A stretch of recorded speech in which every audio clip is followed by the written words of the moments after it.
Desde que Altamira salió a la luz en 1879, las cuevas dejaron de ser solo refugio. También eran memoria, rito y mapa del miedo. En Argentina hay manos pintadas entre hace 13.000 y 9.500 años. Y en Kentucky, Mammoth Cave ya suma 686 kilómetros explorados. Lo raro casi nunca se cuenta. En Lechuguilla hallaron bacterias aisladas 4 a 7 millones de años, resistentes a antibióticos. Por eso entrar bajo tierra se siente menos turismo y más conversación con la tierra. Pero lo que vas a descubrir hoy desafía ideas simples. Veremos cuevas submarinas, glaciares, sagradas y cámaras enormes como ciudades.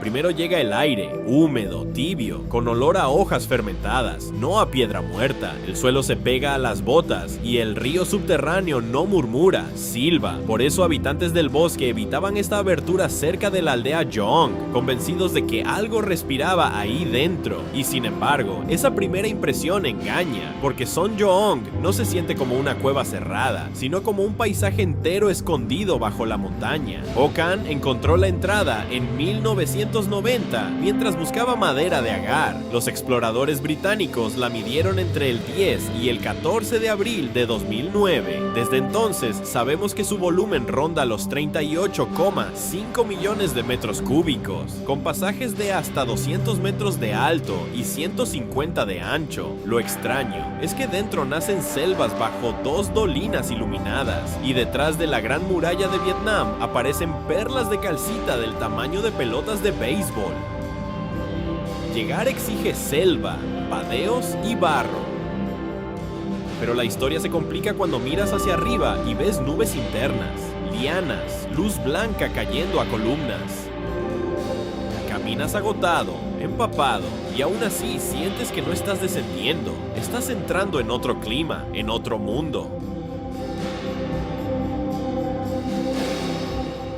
¿Qué sientes cuando el techo parece un cielo y sin embargo sabes que estás bajo tierra? En Waitomo el aire es fresco, casi húmedo y huele a roca mojada y río dormido. Las luces no son estrellas, son larvas de Arachnocampa luminosa, una especie que solo existe en Nueva Zelanda. Cada una cuelga decenas de hilos de seda con gotitas pegajosas. Brillan para atraer insectos y convertir la oscuridad en trampa. Sin embargo, lo que pocos saben es que esta maravilla fue explorada en 1887 por Tane Tinorau y Fred Mays, entrando en una balsa de lino y alumbrándose con velas. Luego llega la parte humana. El bote avanza en silencio absoluto, tirado por el guía desde un cable superior, y nadie quiere romper ese pacto. Lo extraño es que el lugar no se siente inmenso al principio, parece íntimo, casi bajo, y ahí es donde todo cambia, cuando apagas la idea turística y entiendes que estás flotando bajo miles de pequeños depredadores azules. Una gota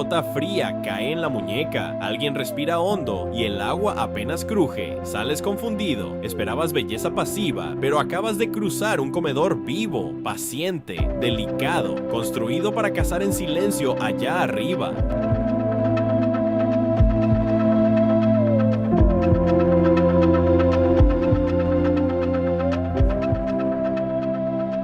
Parece una gruta de hielo eterna, pero Eis Riesenwelt no existe gracias al frío inmóvil, sino al movimiento del aire. En invierno, el aire helado entra por la boca enorme de la cueva y congela el agua. En verano, esa misma corriente protege las esculturas. Por eso, dentro no hay música ambiental ni focos modernos. Los guías siguen usando lámparas de carburo y destellos de magnesio, y el hielo devuelve una luz blanca, casi severa. Huele a roca mojada, a metal frío. Los peldaños se vuelven resbaladizos, los dedos se entumecen y cada exhalación parece más ruidosa de lo normal. Lo extraño es que, desde fuera, uno imagina una postal alpina tranquila. Arriba, en Werfen, a 1641 metros, espera una cavidad de más de 40 kilómetros, aunque el tramo visitable ronda apenas 1 kilómetro. Anton von Posselt entró solo en 1879 y apenas avanzó unos 200 metros. Décadas después, Alexander von Merck empujó la exploración más adentro.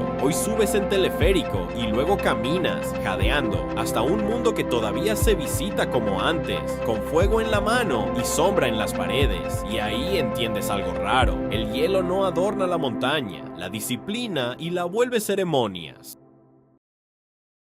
La primera vez que bajas hacia Dobshinska, no sientes grandeza sino una especie de pudor. El bosque queda atrás, el pasamanos está frío, y en el tercer tramo de escaleras notas cómo el aire te muerde la nariz, tus gafas se empañan. Luego aparece ese suelo blanco azulado, tan pulido que cuesta creer que debajo haya roca, no invierno. Esa sensación engaña. La cueva fue explorada el 15 de junio de 1870 por Eugen Ruffini, que tenía 24 años, y apenas un año después recibía visitantes. En 1887 se convirtió en la primera cueva de Europa con iluminación eléctrica, pero antes se recorría con llamas temblando sobre el hielo. Sin embargo, lo que pocos saben es que en la gran sala se patinó durante décadas y que allí mismo se celebró un concierto en 1890. El secreto no está solo en el frío. Su forma de saco atrapa el aire pesado del invierno y por eso conserva un glaciar subterráneo de más de 110.000 metros cúbicos con capas que alcanzan 26,5 metros.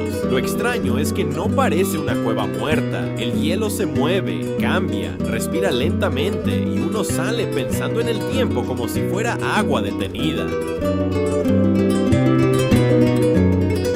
Antes de entrar, el mar suena detrás de ti, pero adentro manda otra cosa: agua negra, roca húmeda y un olor de sal y guano. La linterna rebota en paredes color té, donde las estalactitas parecen animales a medio formar. No hace frío. Lo raro es la densidad del aire, como si la cueva respirara más lento que tú. Y ahí es donde todo cambia. Cuesta aceptar que este río no se esconde en una montaña remota, sino que desemboca directamente en el mar. En los alrededores del parque viven comunidades Tagbanua y Batak. Y antes del turismo, esta costa tenía memoria humana. El sitio fue inscrito como Patrimonio Mundial en 1999. El cauce subterráneo mide 8,2 kilómetros y su mitad inferior es salobre porque la marea entra desde la bahía. Sin embargo, lo que pocos saben es que algunas cámaras alcanzan 120 metros de ancho y 60 de alto. Avanzas en una barca con casco puesto, oyendo gotas, alas y remos cortos. Esperabas silencio. En cambio, encuentras un lugar anfibio, a medias cueva y a medias estuario, donde la oscuridad también tiene corriente y donde el mar, en vez de quedarse afuera, parece haberse quedado viviendo bajo la roca.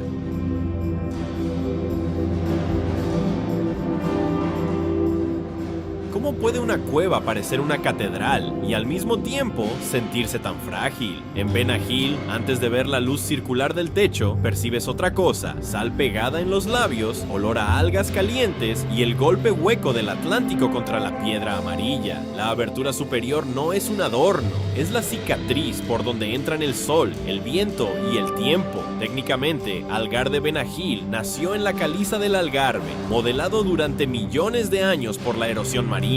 Está junto al pequeño pueblo pesquero de Benahil, con registros de actividad desde el siglo XIX. Sin embargo, lo que pocos saben es que hoy la imagen perfecta ya no se vive como antes. Desde el 13 de agosto de 2024 está prohibido desembarcar en la arena interior, nadar hasta la cueva o entrar en kayak sin guía. Y ahí es donde todo cambia. Llegas esperando quietud, pero encuentras un lugar vigilado por mareas, normas y minutos. El agua turquesa parece amable, aunque empuja. La bóveda dorada parece inmóvil, aunque se deshace lentamente. Sales con una sensación rara. No visitaste un refugio, sino un umbral bellísimo que el mar todavía sigue escribiendo frente a ti.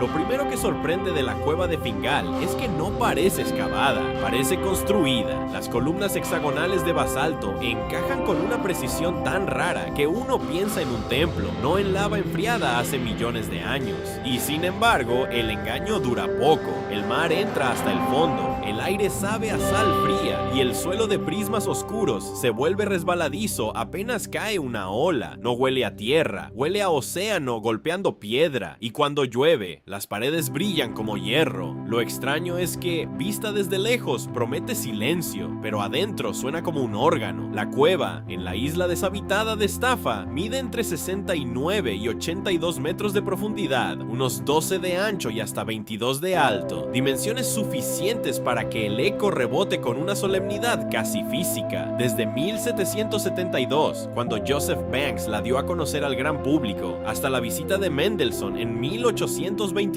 que terminó inspirando su obertura a las Hébridas. Este lugar cambió de forma en la imaginación humana. Antes fue mito marino, hoy sigue pareciendo imposible, pero ya no por leyenda, por acústica, geometría y agua viva.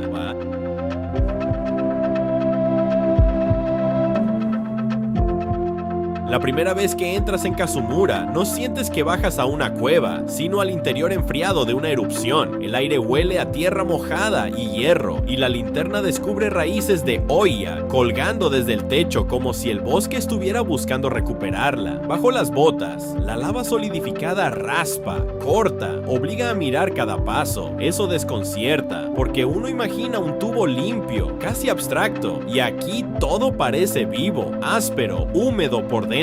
La explicación es brutal y hermosa a la vez. Kazumura nació en una colada del Kilauea y hoy suma 65,5 kilómetros de galerías y 1101 metros de desnivel, la lava tubo más larga y profunda del planeta. Durante 1993, varios pasajes antes separados fueron conectados y la cueva cambió de escala en los mapas. Sin embargo, lo que pocos saben es que algunas cascadas de lava petrificada alcanzan 13,7 metros y que el sistema tiene 101 entradas, muchas en terrenos privados. Al final entiendes algo raro, este lugar no conserva fuego, conserva movimiento, ya no arde, pero sigue contando cómo corrió la montaña. Sales con barro en las manos y la sensación de haber cruzado el esqueleto todavía tibio de una isla.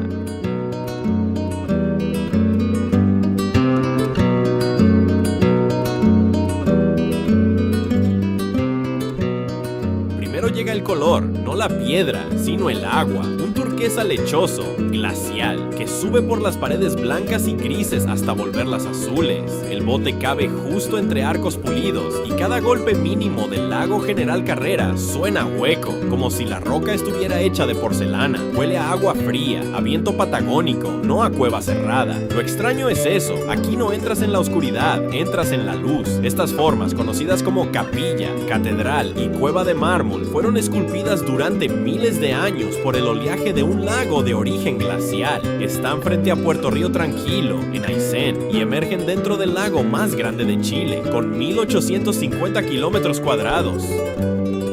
Sin embargo, lo que pocos notan es que el color cambia según la estación. En verano, el deshielo vuelve el agua más clara y la piedra parece encendida desde abajo. La experiencia dura poco, pero se queda. Vas sentado, casi rozando el mármol con la mano, mientras el guía corrige la proa para no golpear las columnas. Esperabas monumentalidad, encuentras fragilidad, una arquitectura líquida, hermosa porque todavía el agua la sigue escribiendo y el silencio tiembla bajo la quilla.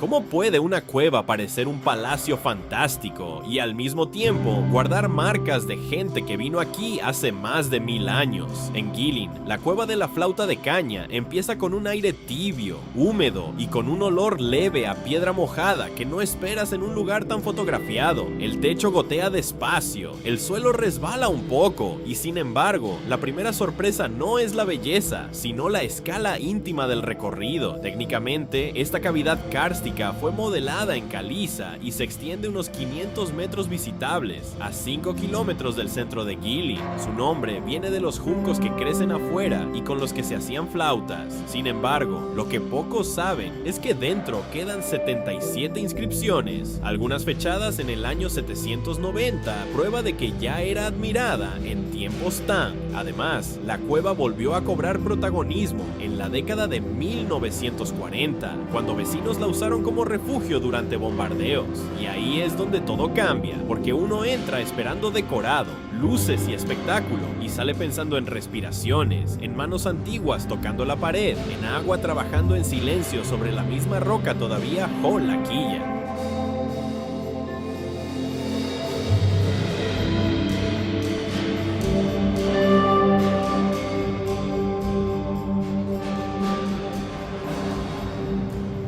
Lo más extraño de la Cueva de los Cristales es que parece un palacio de hielo, pero por dentro funciona como un horno. A 300 metros bajo Naica, en Chihuahua, la temperatura roza 58 grados y la humedad llega a 99%. Sin equipo especial, el cuerpo aguanta apenas minutos. Allí crecieron cristales de selenita de hasta 11,4 metros, gruesos como troncos, cruzando la cámara en todas direcciones. Al entrar, la luz no ilumina, rebota.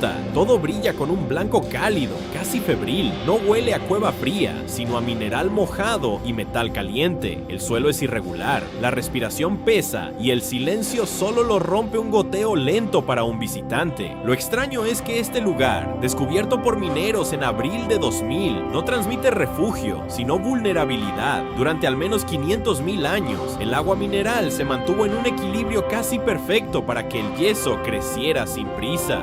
Nosotros, en cambio, solo podemos entrar con trajes refrigerados y respiración asistida, y ahí es donde todo cambia. Frente a esas vigas minerales, entiendes que no miras una cueva, sino tiempo cristalizado, una paciencia geológica tan extrema que la presencia humana parece breve y accidental.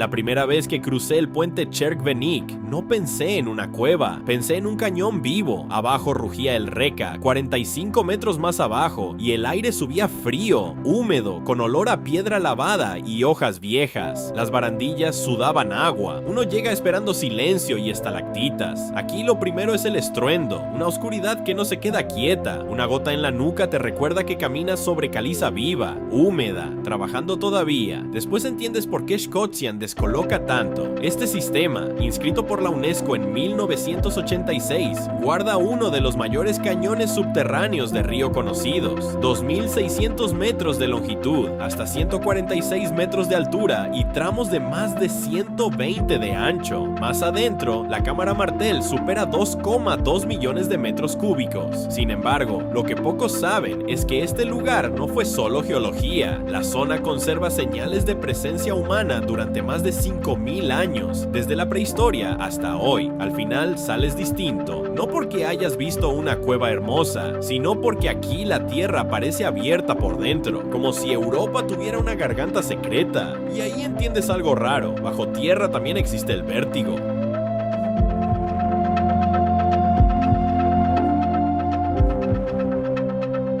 Primero notas el aire, fresco, seco, con olor a caliza vieja y polvo limpio. Luego el silencio, roto apenas por gotas finas y por tus pasos sobre arcilla compacta. Mammoth Cave desconcierta porque no ofrece la postal clásica de columnas brillantes. Aquí manda el vacío, una arquitectura horizontal que parece extenderse más allá de la linterna. La temperatura ronda los 12 grados todo el año, y esa constancia vuelve el cuerpo consciente de cada respiración. Mucho antes del parque, pueblos indígenas ya entraban aquí hace más de 4,000 años. En 1838, Stephen Bishop, un guía esclavizado de 17 años, empezó a explorar y nombrar pasajes con una imaginación que todavía sigue viva en el mapa. Hoy el sistema suma 686 kilómetros cartografiados, el más largo conocido del planeta. La experiencia cambia cuando entiendes la escala con el cuerpo. Caminas, giras, desciendes, y lo extraño es que nunca sientes épica, sino persistencia, como si la tierra no quisiera tragarte, sino enseñarte lo fácil que es perder la medida del mundo exterior.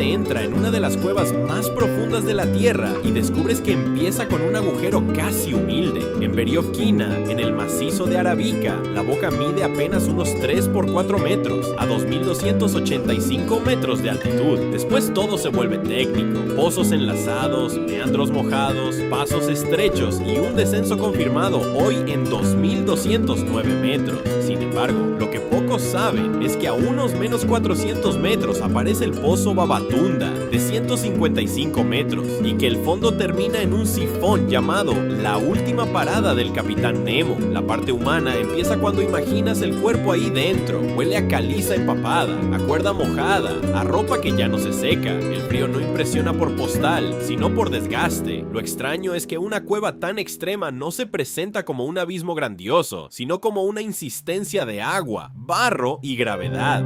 En 2018, una tormenta inundó los niveles bajos y un equipo tuvo que escapar hacia arriba, casi a ciegas. Y ahí es donde todo cambia. Entiendes que Veriofkina no promete belleza cómoda, ofrece otra cosa, una negociación brutal con la profundidad, donde cada metro ganado parece prestado.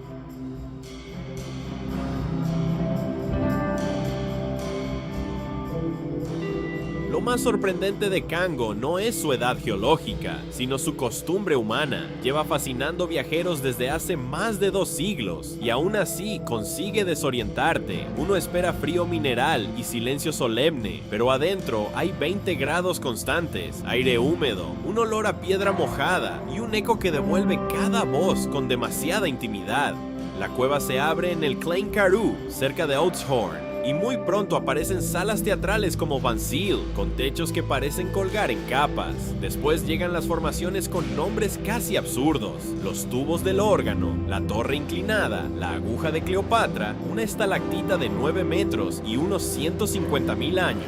Y sin embargo, lo extraño está más adentro. En la ruta de aventura toca reptar por Leopard Crawl, un paso de apenas 27 centímetros de alto. Ahí cambia todo, ya no estás mirando una maravilla, estás negociando con ella, de costado, con la camiseta pegada al cuerpo y la roca rozándote los hombros. Sales entendiendo que Kango no impresiona solo por belleza, sino por cercanía física y por esa sensación rara de estar cruzando un teatro tallado para la paciencia bajo una montaña que nunca parece terminar.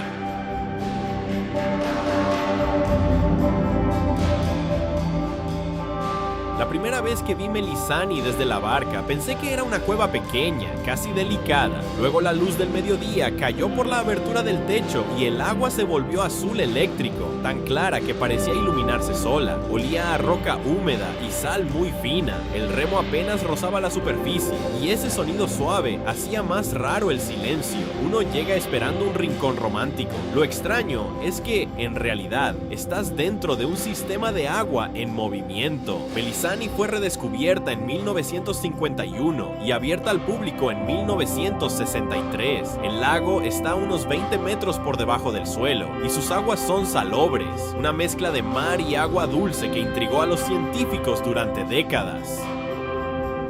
En el mismo lugar aparecieron hallazgos vinculados al culto de Pan y las ninfas. De ahí el nombre legendario de la cueva. Además, el lago alcanza profundidades de hasta 30 metros. Si vas en verano, la barca dura minutos, pero la humedad se queda contigo mucho. Al final entiendes que la belleza aquí no depende solo del color, depende de la contradicción. Parece un santuario quieto, pero respira como una corriente secreta de la isla.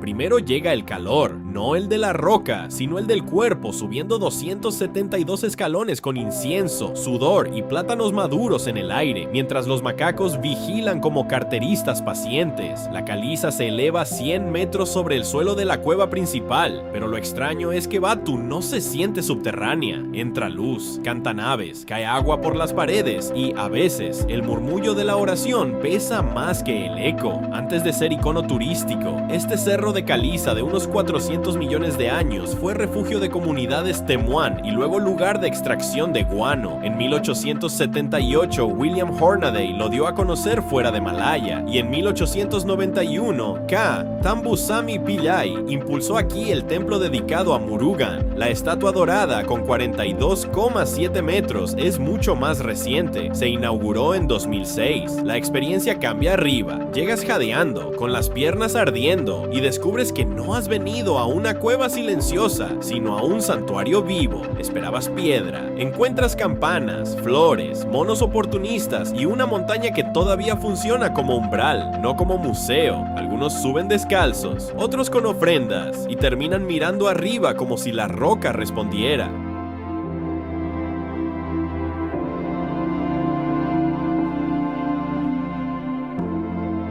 ¿Cómo puede una cueva parecer un monasterio y al mismo tiempo sentirse como un acantilado habitado por la paciencia?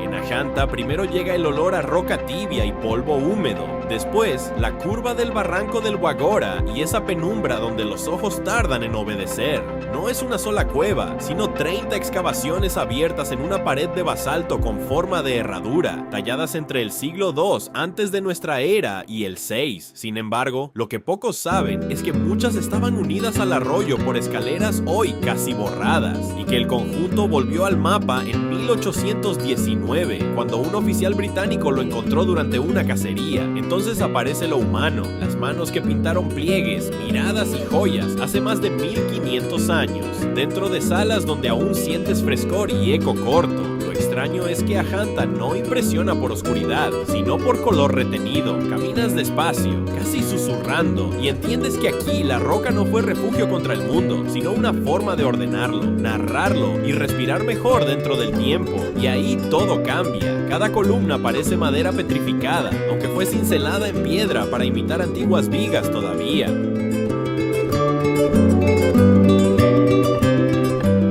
Lo más raro de Aktuntunichil Muknal es que su figura más famosa, la llamada Crystal Maiden, probablemente no fue una muchacha, sino un adolescente de unos 17 años. Y aún así, cuando la luz del casco toca esos huesos calcificados, brillan con una delicadeza casi femenina, como si la cueva quisiera confundirnos a propósito. Antes de llegar, caminas unos 45 minutos por selva húmeda, cruzas 3 veces el río y entras nadando por una boca oscura, donde el agua está fresca y el aire huele a piedra mojada, barro y hojas fermentadas. Después avanzas con el pecho apretado entre galerías, charcos y roca lisa, hasta una cámara alta donde todavía quedan vasijas mayas con kill holes, perforaciones rituales hechas para liberar su espíritu. Lo extraño es que no parece una cueva vacía, parece un santuario interrumpido. Fue redescubierta en 1989 y abierta al público en 1998, pero guarda restos y ofrendas de hace más de 1000 años. Hoy caminas con casco, sin zapatos en la cámara seca, para no dañar el suelo ni los cráneos. Y ahí es donde todo cambia. Entiendes que el viaje no consiste en ver ruinas, sino en atravesar una frontera donde la oscuridad conserva intención humana.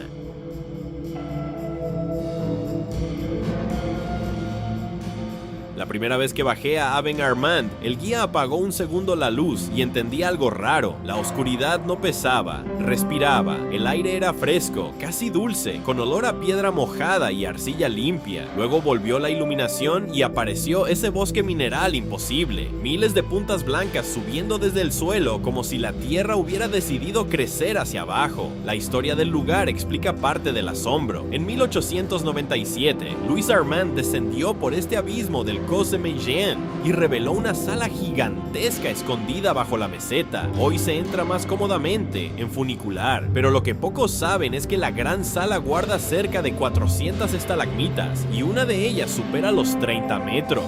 Lo extraño es que pese al nombre de Aben, no impresiona por vértigo vertical, sino por anchura y orden, como una nave subterránea, levantada gota a gota durante siglos incontables. Al final sales pensando menos en una cueva que en una paciencia visible. Aquí la piedra no parece ruina, parece multitud, ceremonia, una concentración silenciosa de tiempo que te obliga a bajar la voz, incluso cuando ya has vuelto al sol y el mundo vuelve distinto afuera.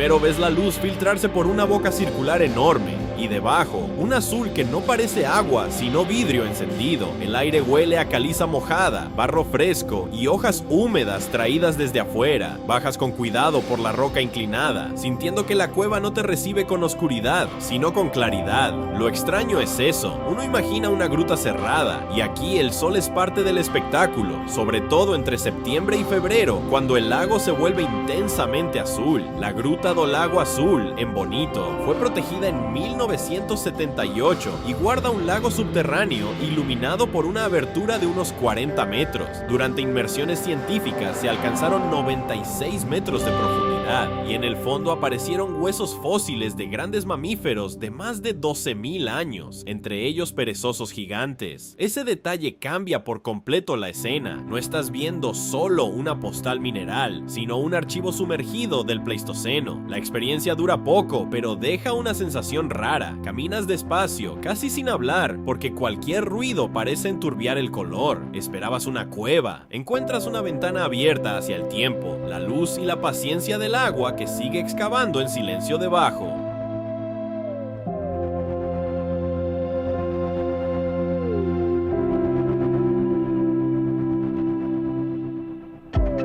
¿Cómo puede una cueva sentirse al mismo tiempo como santuario, depósito de agua y teatro mineral?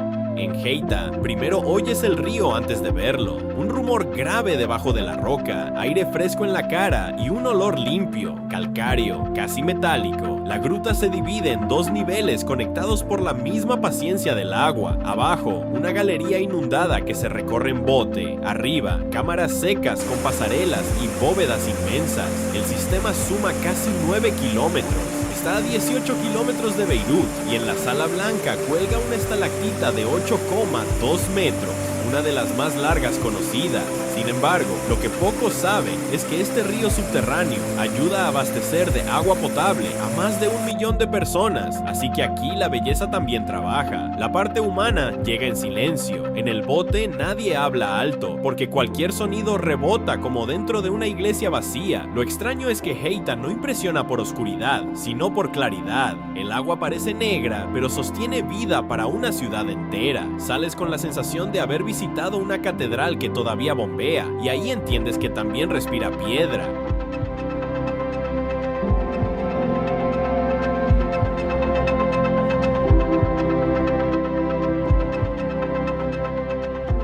Lo más extraño de Dambuya es que, aunque todos la llaman cueva, aquí casi nada se siente subterráneo. Entras descalzo, con la roca caliente bajo los pies y monos esperando en la subida, y de pronto aparece un monasterio entero suspendido bajo un enorme voladizo. Son 5 santuarios, 157 estatuas y 2100 metros cuadrados de pintura, pero el detalle que cambia la mirada es otro. Una línea tallada en la roca desvía la lluvia desde hace siglos para mantener secos los interiores. Dentro huele a incienso, cal apagada y tela antigua. La penumbra no aplasta. Resalta naranjas, rojos y dorados. En la primera cueva, el Buda reclinado mide 14 metros y en la segunda, el techo entero parece latir con historias pintadas. Sin embargo, lo que pocos saben es que el rey Balagamba convirtió este refugio en templo en el siglo I a.C., tras recuperar el trono después del exilio. Si subes al amanecer, las paredes aún guardan frescor, pero al mediodía, el pasillo exterior devuelve calor y sudor. Ese contraste hace que el santuario parezca respirar contigo también, y ahí cambia el tiempo. Afuera, Sri Lanka arde de luz. Adentro, 22 siglos siguen respirando despacio sobre piedra viva.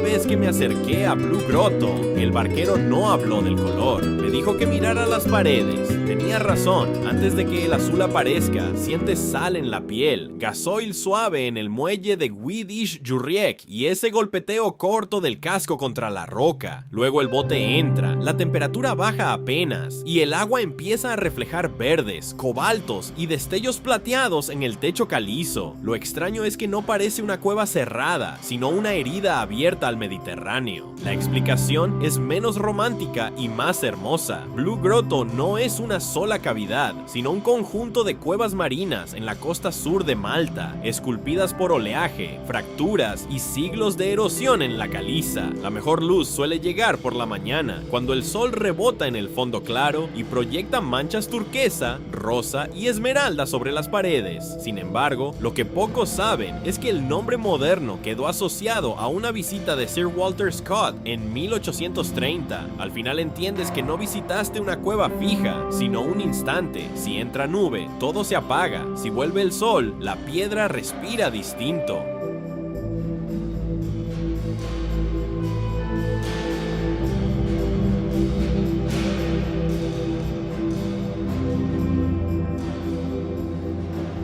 Primero llega el olor, guano húmedo, barro caliente y selva respirando dentro de la montaña. Deer Cave no entra en silencio, entra con alas, goteras y un techo tan alto que la luz tarda en perderse. El aire es espeso, tibio y bajo la pasarela de madera todo parece moverse, aunque la roca esté quieta. Lo extraño es que no se siente como una cueva cerrada, sino como un valle oscuro abierto por dentro. En Gunung Mulu, esta galería fue registrada en 1961 por G.E. Wilford y durante años se consideró el mayor pasaje cavernario del mundo. En una sección alcanza 174 metros de ancho y 122 de alto. Sin embargo, lo que pocos saben es que su nombre viene de los ciervos que entraban a lamer rocas con sales minerales y que aquí viven 12 especies de murciélagos, con una colonia de entre 2,5 y 3,5 millones de individuos. La experiencia cambia al atardecer. Caminas 3,8 kilómetros por la pasarela,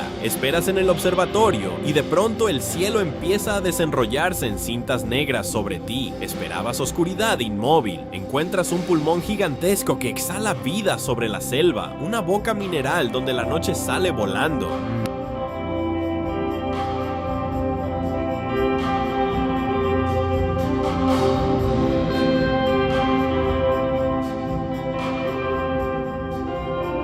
¿Cómo puede una cueva tan pequeña contener una memoria más grande que muchas ciudades?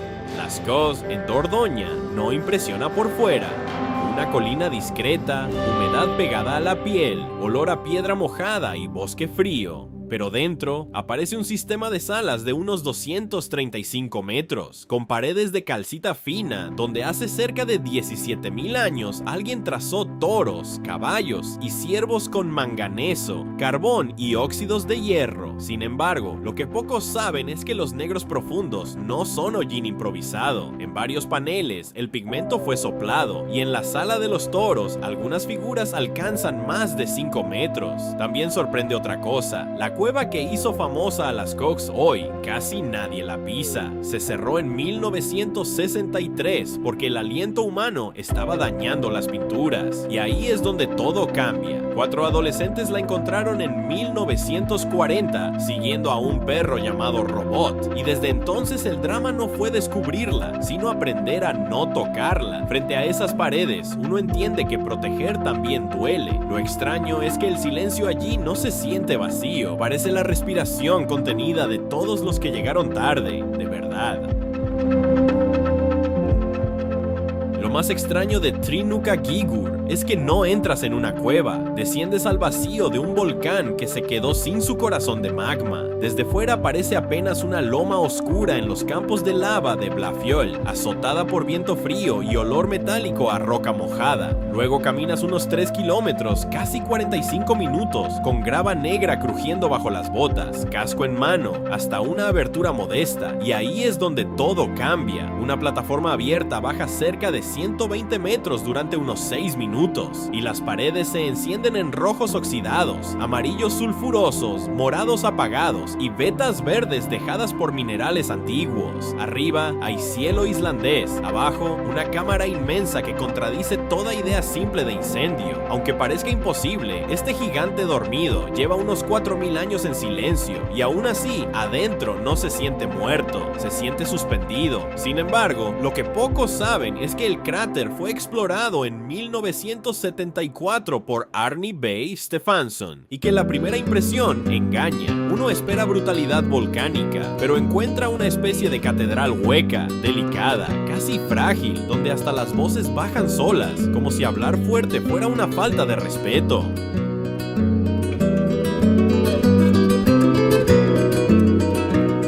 La primera vez que llegas al borde, después de bajar escalones húmedos entre selva baja y piedra resbalosa, no entiendes nada. El suelo simplemente desaparece, el aire huele a guano, a hoja mojada, y desde abajo sube un eco vivo, nervioso. Entonces miras mejor y descubres que la Cueva de las Golondrinas, en la Huasteca Potosina, no es una cueva en el sentido íntimo de la palabra, sino un abismo de caliza con una boca elíptica de 49 por 62 metros y una caída libre que alcanza 376. Lo extraño es que su nombre engaña. Las famosas golondrinas son, en realidad, sobre todo vencejos de collar blanco, acompañados por cotorras verdes que entran y salen dibujando espirales al amanecer y al atardecer. Pero la historia se complica cuando entiendes la escala. Desde arriba parece una herida brutal. Adentro, la luz se vuelve suave en las paredes húmedas y el vacío adquiere una calma casi religiosa. Por eso este lugar no impresiona solo por su profundidad, te obliga a aceptar que la naturaleza también sabe abrir templos sin techo y que el vértigo puede parecerse mucho a la reverencia. Aquí nadie habla fuerte, muchos terminan susurrando frente al abismo, casi rezando.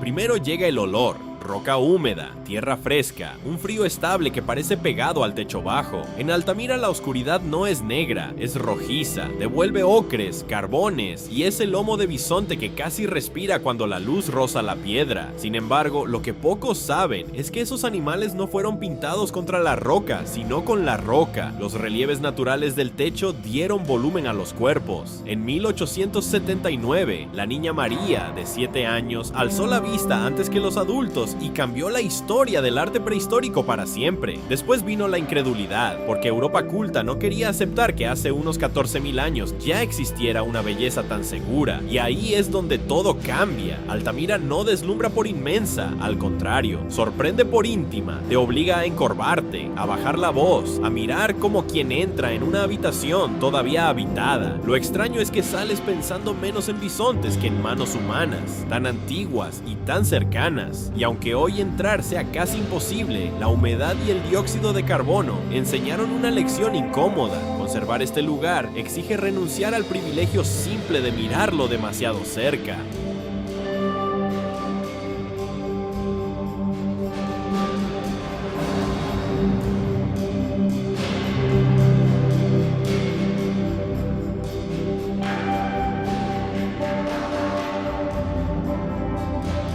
¿Cómo puede un volcán apagado parecer menos una herida y más un escondite para seguir viviendo? La Cueva de los Verdes, en Lanzarote, no nació como cueva, sino como tramo de un tubo volcánico de 8 kilómetros creado por la erupción de la Corona hace unos 23.000 años.